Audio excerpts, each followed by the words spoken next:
The Israelis, when you look at the level of sophistication, how deeply they penetrated prior to the launch of this attack into Iranian territory, and that they had weaponry there and drones there and the ability to identify where these top leaders are, be it scientists or Revolutionary Guard members, to me, this is going to be studied for probably the next 100 years, the military strategies of the Israelis. Yeah, Sean, I commend once again the bravery and the audacity of the Israeli Defense Forces and the Mossad and Prime Minister Netanyahu.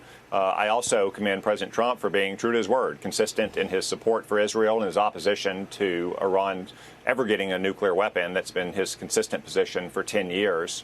And it's clear that Israel had more than a few tricks up their sleeve last night that Iran was not anticipating, as they did last year with Hezbollah and what you might call Operation Grim Beeper, when they had seeded beepers through Hezbollah's leadership structure and then detonated them remotely.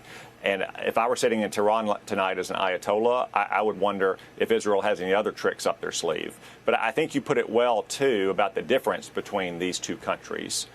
Israel last night targeted one of Iran's 3 key nuclear sites and their missile and their drones. They did target residential neighborhoods with extremely precise weapons, so precise that you could see the holes going through the penthouses where their military leadership were. And isn't it curious that all those generals are staying in fancy penthouses? It goes to show you how corrupt the regime is, not just evil.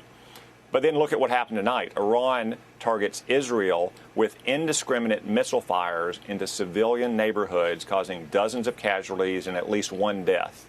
Just imagine what they would do if they had nuclear weapons. And remember, it's not just a threat to Israel or our friends in the region. It's a threat to the United States. They don't just chant death to Israel, they chant death to America. And they're working on missiles that can hit us here in America. You know, the Israelis knew the risk going in, Senator. Now that they've started this operation, I don't see any scenario under which they would stop until the nuclear facilities are completely, incapable of ever running again. I don't think they stop at this point. I think otherwise, negotiations at that time would only buy them time to rebuild.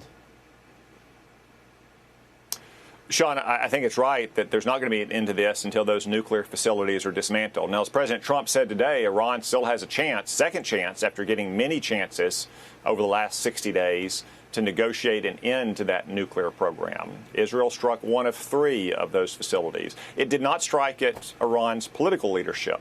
It did not strike at Iran's energy infrastructure. There are many targets in Iran left that the Ayatollahs might want to preserve. But obviously, Israel is striking back now, as any nation must when their civilian population is targeted for indiscriminate attack.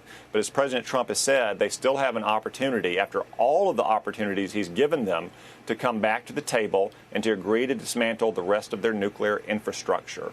But I hope tonight in Tehran the Ayatollahs understand that Israel and America mean business.